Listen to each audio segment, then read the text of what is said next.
Hey there, funnel builders. Mike Killen here from Sell Your Service, and today I want to talk to you about starting to create customer content, the most dreaded activity ever in the history of mankind. So, the big problem is that most funnel businesses, when they start a customer project, know that they have to get content from the customer. It's like a website or anything else. The customer's going to go down one route. Now, I've already talked about should you create the content. Rather than rehash that, what I wanted to do is share an exercise that we do at Sell Your Service and with all of our customers called the 10 by 10. And I might have mentioned it before, but what it allows us to do is create a content framework for our customers, and then we can use that to go off and either build the content ourselves. If they're paying us to do it, we can hire someone else to do it, or they can do it. But what it helps us do is frame all of these ideas. And in my opinion, it's the fastest way of generating over 100 content ideas, but also the beginnings of their funnel, their sales funnel, their automation sequences, their email, all of this kind of stuff. And it's based around the 10 by 10. The best part is it can then be used as an audit to discover where we already have content and already have lead magnets and sales pages and products in these areas. So we sit down with our customer, and the fastest way is to run a content workshop with them. So, okay, in the next kind of half day, we're going to create a framework for all the blog content, the videos, whatever it is you want to do. And what we're going to be able to do is give ourselves some blog topics and titles that you're going to go away and create the content for, or you're going to give us to create the content for. And so we sit down with them, and the big kind of roadblock that a lot of customers face is they don't know where to start. They might be really good at selling their products to customers. They might be the world's greatest pool installation specialist or double glazed window salesman or whatever, but they're not very good at writing and creating content. And that's fine, but we're going to help them with that process. So we're going to sit down, and the first thing they're going to do is write out 10 broad topic ideas that their customers want to know about. So for example, if we're in, and this is not for you could do this for your business, but we're thinking for our customers. And let's say, for example, that our customers are tax specialist accountants. Ideally, they'd have a niche and they'd be very, very specific. And let's say our tax specialist accountants work mainly with businesses who have been going longer than 5 years. They have online products and they sell products via PayPal and Stripe, and they sell both of those. This is quite a good niche. We're literally creating one here. Customers that sell online products via both PayPal and Stripe, and they really struggle to keep their bank, PayPal, and Stripe reconciliations accounts kind of in one place and making sure that they're manageable. So they help businesses do that. What are the 10 broad topics that your customer can teach their customer? Or what is it, the 10 broad topics that their customers are interested in? For example, let's just say, PayPal, nice and broad, PayPal. That's topic 1. Stripe is topic 2. Saving money on tax, topic 3. Maybe generating more money, generating more sales. And the idea is we go through these 10 overall topics. If we were to choose something else, a customer recently that we worked with are lawn care specialists, and they have a course on building out lawn care. So their 10 topics were types of grass, times of the year for gardening, like seasons for gardening. Actually, no, it ended up becoming summer. So types of grass, summer, winter, autumn, and spring. And then we had types of soil, water, tools that they have to use, because they use tools throughout the process. Chemicals. Let's see if I can't remember. Maybe I can't remember the other two. But the idea is you go through these 10 overall topics. If we were doing it for our own business, for funnel building, let's say that you are a funnel builder who they actually work with are photographers who have a studio who want to do product photographs, and you help them take product photographs and you help them sell their product photograph package. Okay, that's who you work with. So you are going to help them with traffic, really broad that one, but that's exactly what we're looking for. Traffic, email lists, social media, sales, recurring revenue.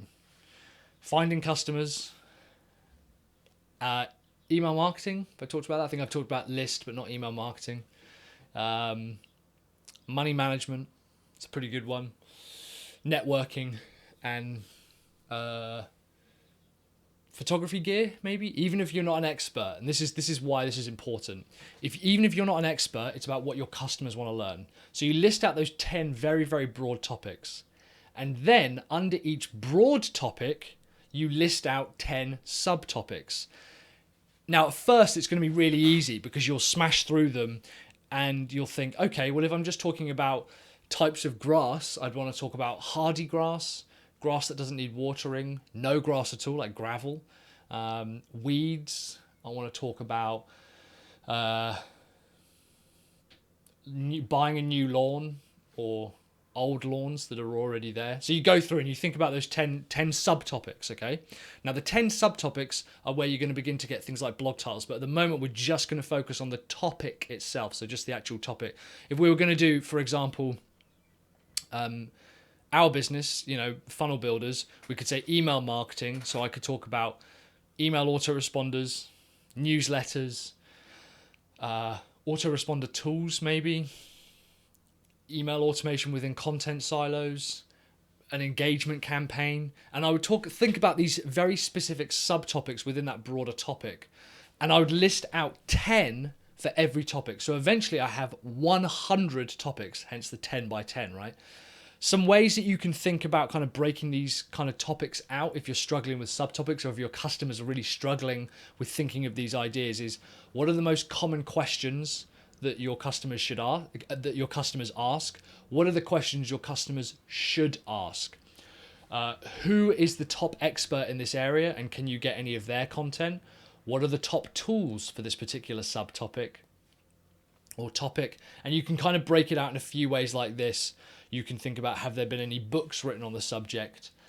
And overall, you're probably going to end up struggling by about 0.8, but you need to get 10.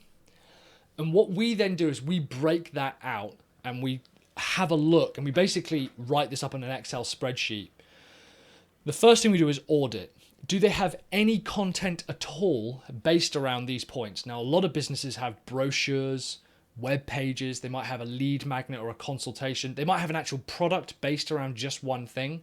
And if they've got one product that serves multiple topics, that's great. And I'll say what the product is, and I'll say it's also in this one and it's in this one. So it's just in an Excel spreadsheet. So we do an audit of all of the products that they've got within, products and content and lead magnets and blog posts and interviews and articles and videos and whatever it is, webinars, whatever it is, and we'll audit what it is that they've got at the moment when we've come up with that 10 by 10. I then like to methodically go through every single one of those topics and think of a title. Now, truth be told, we don't actually do it. We don't do 100 title ideas at the time. I've got a pretty good idea of its blog content, of the format, so I'm not too worried about that. But I like to go through and brainstorm just 2 or 3 of the titles, and we'll kind of talk about that with them. And then it's a question of going through it and producing that content repeatedly. Here's where it gets interesting. First of all, there will naturally be, usually in each topic, a subtopic which naturally jumps out and lends itself to being a lead magnet. So within lawn care, for example, of the business, if we looked at tools, for example, it could be lawnmowers, scythes, knives, strimmers, watering products. But then one of them came up as like a comparison. So one of the subtopics was comparing different tools. And that was a fantastic way for us to go, well, let's create kind of like a product catalog comparison as a lead magnet. Awesome. So we went through that 10 by 10 and we actually created lead magnets from one of the subtopics. And that then became the lead magnet for everything else within that topic. So we've talked about content silos earlier. This is a really easy way to do this. We do this for Beaver funnels. We do this for Sell Your Service. We did it for MeBox. We did it for Devon Digital Design back when I was running that. Did it for WP Elevation. I think there's a video of us somewhere talking about that.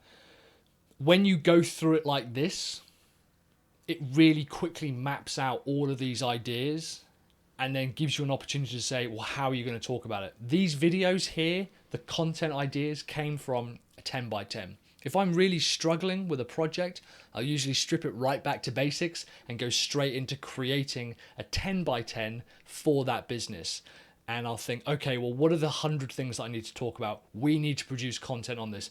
I'll worry about the leads and opt-ins and all that kind of shit later. They need to get used to creating content regularly based around their 10 by 10 and having that regularly go out. For videos like this, when we're doing it once a day, I'm gonna have to do this 3 or 4 times a year just to make sure I can keep up with it. What's interesting is as you get into a rhythm, you find that this can also be a format for a book. So 10 subtopics within a chapter, and you've got 10 chapters, boom, you've got yourself a book. If you just wrote, this is also a really good way of doing it like on a micro scale, like a really long form blog post. If you just wrote 100 words for each subtopic, you've got yourself a 10,000 word blog post there. It's funny how these kinds of things scale out like this.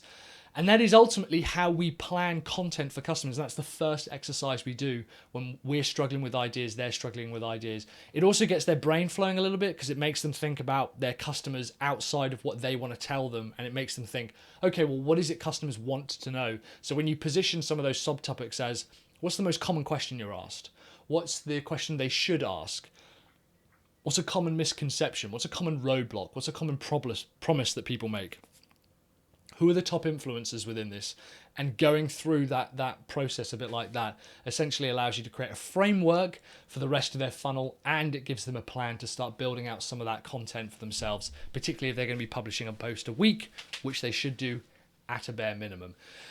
Cool. Thanks very much, guys. Thanks for getting to the end of the video. I really appreciate that. I hope that was very practical. I know it was a very kind of droll and practical process, but hopefully you can see just how useful that is. I will link a blog post below which talks about this process in slightly greater detail. I am Mike from sellyourservice.co.uk.